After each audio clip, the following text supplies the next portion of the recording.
Unser Start in Jakarta verläuft alles andere als schön. Da ist man in die Straße reingefahren, sah schon alles ein bisschen abgeramscht aus, die ganze Straße, das Hotel hier leider auch. Als wir das Hotelzimmer betreten, krabbeln mehrere kleine Tiere hinter Gegenstände. Das Badezimmer gleicht einer Horrorfilmkulisse und die Bettwäsche hat mehrere kleine Flecken, was definitiv ein Zeichen von Bettwanzen ist. Ist wirklich nicht toll. Ich will nicht lügen. Das ist echt eklig. Und ich habe jetzt einfach nach einer halben Stunde mehrere kleine Bettwanzenstiche.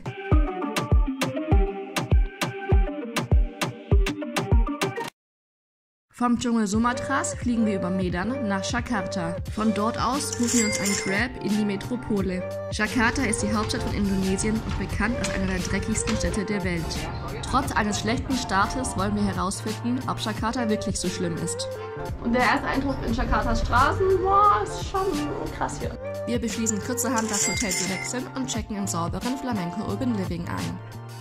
Durch den etwas holprigen Start haben wir jetzt auf jeden Fall etwas Wichtiges für unsere ganze Südostasien-Reise gelernt. Wir buchen unsere Unterkünfte meistens über Booking.de und wir gehen jetzt nur noch auf die sehr guten Bewertungen und kontrollieren vor allem auch die Kommentarfunktionen. Hier solltest du einfach auf ein paar Kommentare von zum Beispiel Europäern oder anderen Ländern achten, die ungefähr die gleiche Hygienevorstellung wie wir haben.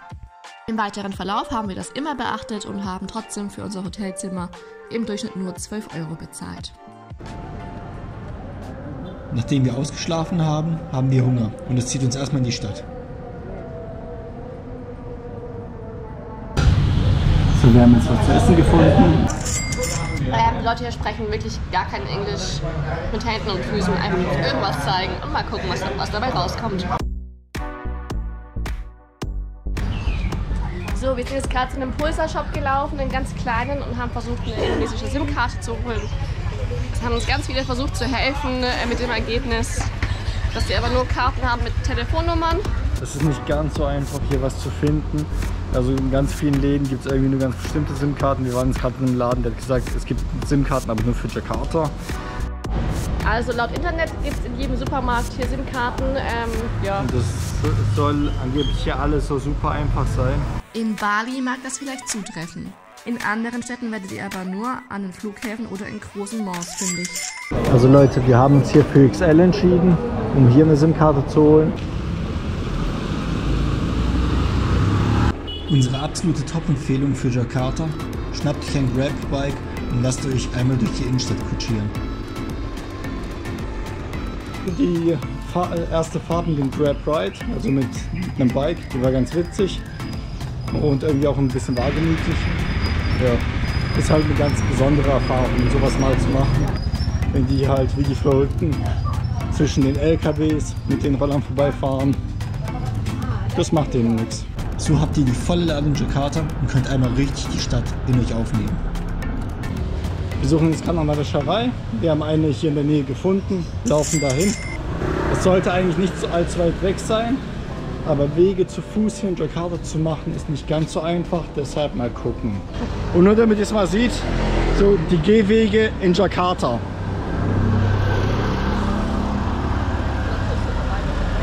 Dies ist häufig keine Ausnahme. Gehwege in Jakarta sind entweder sehr schmal, gar nicht vorhanden, oder haben riesengroße Löcher, wo ganze Menschen reinpassen würden. Hier in Südostasien ist das Straßenüberqueren eine besondere Herausforderung. Hier gilt die Devise: einfach loslaufen, Augen zu und durch. Hier in Jakarta eine ganz besondere Herausforderung, da der Verkehr nie stoppt.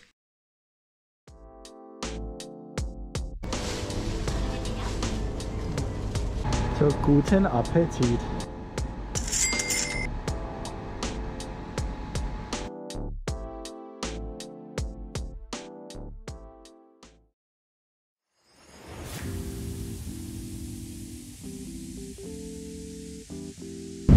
Wir stehen jetzt gerade vor der Kathedrale von Jakarta. Die Kathedrale selbst ist natürlich zu, weil auch keine Messe ist. Aber man kann hier aufs Gelände, man kann sich die Kathedrale selbst anschauen. Über die hier vorhandenen Gehwege, die scheinbar nicht nur Fußgänger benutzen, geht es weiter zur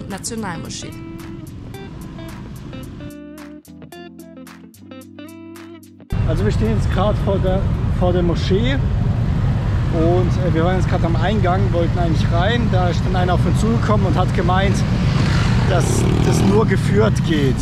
Also und er wird uns da reinführen.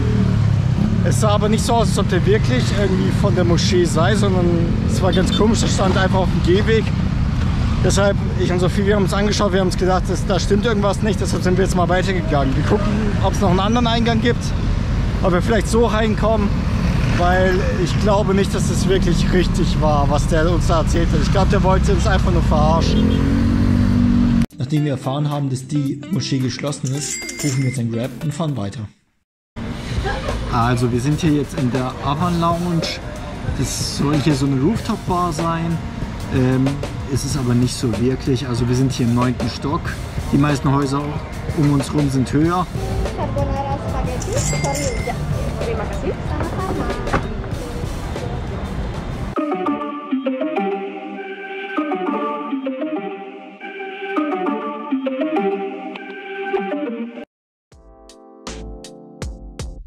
Jakarta ist schon eher streng muslimisch. Ich habe jetzt auch noch einen langen Jumpsuit, der aber schulterfrei ist, was natürlich nicht so gerne gesehen ist. Ich nehme jetzt einfach meinen Sarong und lege mir ihn heute um die Schultern. Also vielleicht ein bisschen dran denken, wenn es nicht sein muss, hier nicht ganz so viel Haut zeigen. Am nächsten Morgen geht es zu einem der Wahrzeichen von Jakarta, dem Monas Tower. Das Gelände ist riesengroß hier. Es ist nicht so viel los. Also man kann hier sicher ein bisschen Zeit verbringen. Ja, wenn man hier einfach nur rumläuft. Genau, der Tower selbst ist echt beeindruckend hinter uns. Er ist schon sehr, sehr groß. Größer als auf Bildern, größer als wahrscheinlich auch im Video. Also es geht tatsächlich im Untergrund zum Eingang des Monas Towers. Wir sind jetzt im Tower drin, unten in der Eingangshalle. Das sieht hier so ein bisschen wie wie eine große Bibliothek aus für mich.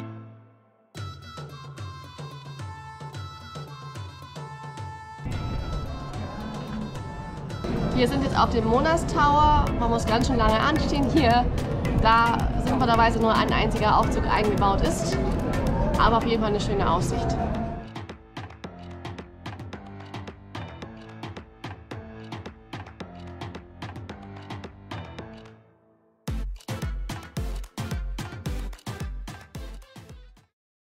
Wir waren gerade auf dem Weg runter vom Tower und es ist mir aufgefallen, dass es hier noch einen zweiten Weg raus gibt. Das ist total schön hier. Man sieht so ein bisschen, also klar, der Ausblick ist natürlich nicht ganz so wie ganz oben vom Tower, aber man sieht so aufs Gelände um den Monas Tower ganz gut und hier ist komplett menschenleer, hier ist niemand. Ja, wir versuchen gerade hier von dem Areal vom Monas Tower rauszukommen. Hier sind überall Polizisten, also wenn ihr es hinter mir seht, diese ganzen Autos, das sind alles Polizeiautos. Wir sind jetzt gerade auch, glaube ich, in sowas wie eine Kaserne, mehr oder weniger, so ein Kasernenareal reingelaufen. Da haben die ganzen Soldaten, Polizisten, haben alle gechillt. Genau, haben dort geschlafen und so. Wir sind dann einfach wieder zurück, haben mehr oder weniger umgedreht. Uns hat aber auch niemand darauf angesprochen, dass wir hier nicht rein dürfen oder so. Ja, keine Ahnung. Es war schon auffällig. Also ich glaube, das ist eine Kaserne, tatsächlich hier auf dem Gelände. Nach dem Versuch, durch mehrere Straßensperrungen zu kommen, holen wir uns ein Tuk-Tuk und fahren nach Chinatown. Hier in Jakarta nutzen wir vor allem Grab Taxi, Roller und Tuk-Tuk. Sich selbst einen Roller mieten würden wir keinem raten, da Jakarta riesengroß ist und der Verkehr echt unbarmherzig.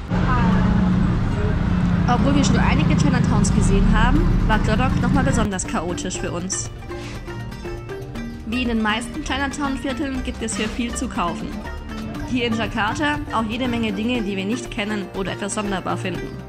Es ist sehr chaotisch und obwohl wir tierisch Hunger haben, ist es hier uns irgendwie zu schmutzig, um was zu essen.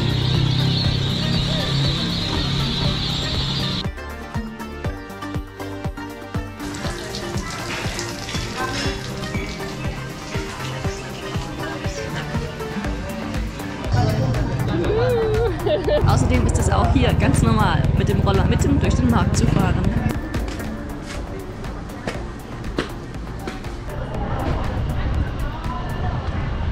Übrigens treffen wir hier in Jakarta kaum auf andere Touristen. weshalb wir sehr oft angestarrt werden. Die Leute hier sind es wohl nicht gewöhnt. Und falls ihr uns nicht glaubt, hier ein Beispiel dafür, wie man in Jakarta die Straße überquert.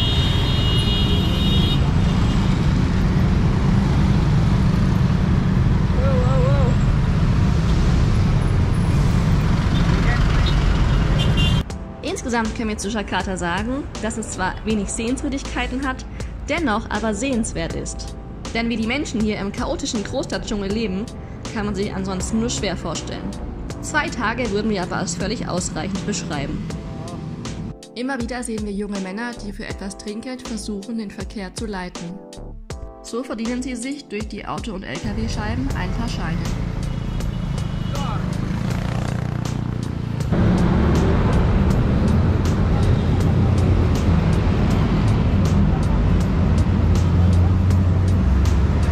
Hier sind jede Menge so Straßensperrungen immer wieder in Jakarta. Und wir denken immer, wir kommen gar nicht durch, weil die Autos aufstoppen. Aber als Fußgänger darf man eigentlich überall durch. Auch wenn der Polizei auf uns mitfährt, ist ganz normal. So, wir sind in der alten Innenstadt angekommen. Wir sind in Kotatua. Hier sieht man gleich den Einfluss der Holländer, also total in den Häusern. Plötzlich verändert sich die Stimmung und nach den chaotischen Straßen wird es ruhig. Der Fatahila-Platz hier in Kotatua ist echt groß und wirkt total friedlich. Alle sind hier ganz entspannt und ja, irgendwie eine ganz schöne Stimmung hier. Das erste Mal in Jakarta, wo wir einfach so die Leute entspannt erleben. Hier kann man sich einen Hollandtrag mieten und damit rumfahren. Und da das alle machen, machen wir das auch.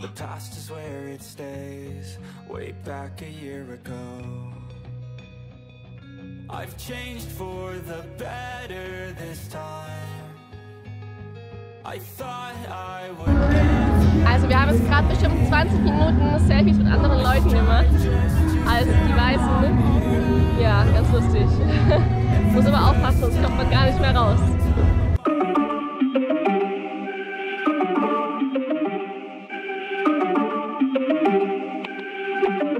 Wir wollten euch mal sagen, dass hier in Jakarta ist es so, dass überall Straßensperren sind.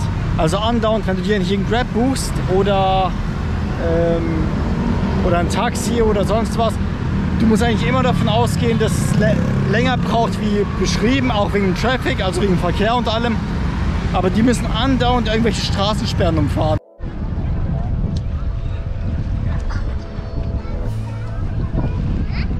Wir sind mit dem Grab hierher gefahren und wir mussten hier, damit der Grab-Fahrer reinfahren darf, mussten wir Eintritt bezahlen. Der Grab-Fahrer selbst nicht, weil er uns ja nur absetzt. Aber ja, 50.000 Rupiah. Für 2 Leute aber. Für 2 Leute. Der Anchor Beach ist ein wirklich schöner Strand, der uns positiv überrascht hat. Er ist sehr weitläufig und an der Promenade kann man gut spazieren gehen. Die meisten Touristen baden hier nicht, da Freizügigkeit nicht so gerne gesehen wird und die Einheimischen mit Kleidung baden.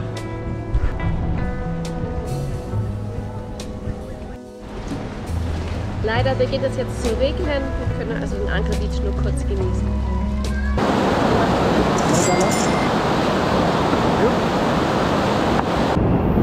Wir sind hier jetzt gerade bei Le Bridge. Das ist ein Restaurant hier am Anchor Beach. Sehr schön gelegen auf dem Steg. Wie ihr seht, es hat richtig stark angefangen zu regnen. Es stürmt hier runter, das ist unglaublich. Und das von einer Sekunde auf die andere. Richtig krass. Als der Regen nachlässt, gehen wir weiter.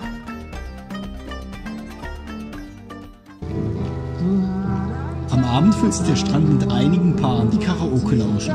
Wir holen uns einen Aufbrühkaffee, der typisch für Indonesien ist, und setzen uns für ein paar Zeilen hinzu.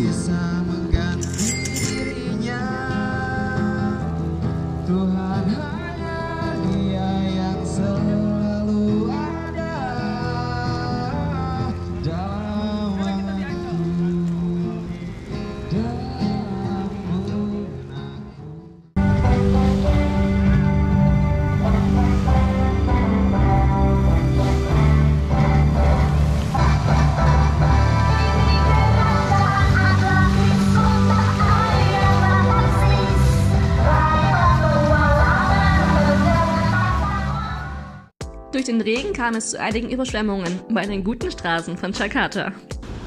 Jakarta wird uns in Erinnerung bleiben, als eine Stadt, in der eigentlich alles funktioniert, aber die scheinbar von sich aus irgendwie schon aufgegeben hat. Guten Morgen. Guten Morgen. So, wir machen uns jetzt gleich auf den Weg. Wir haben jetzt alles zusammengepackt. Es ist der 10.9. heute. Wir werden jetzt gleich Richtung Bahnhof gehen. Wir verlassen Jakarta. We wanted to get to Jakarta. So, wir sind jetzt im Zug nach Jakarta angelangt. Im Internet steht immer überall dran, dass Zugfahren in Indonesien sehr günstig ist. Das kann auch der Fall sein. Hier kommt es aber vor allem auch darauf an, welchen Zug ihr wählt. Wir haben jetzt leider einen teureren Zug erwischt, wollten aber morgens weiterfahren. Bei diesem Zug gab es nur noch die teuerste Klasse von 3 Klassen. Dementsprechend haben wir 36 € pro Person bezahlt. Vergleicht am besten online davor, auch beim Anbieter. In dem Fall wäre es jetzt Kai. Zu Yogyakarta wird es mehrere Teile geben, da die Stadt und ihre Tempel sehr vielseitig sind. Auf jeden Fall können wir schon mal verraten, dass Yogyakarta ganz anders wie Jakarta ist. Wenn du mehr wissen willst, dann klick weiter.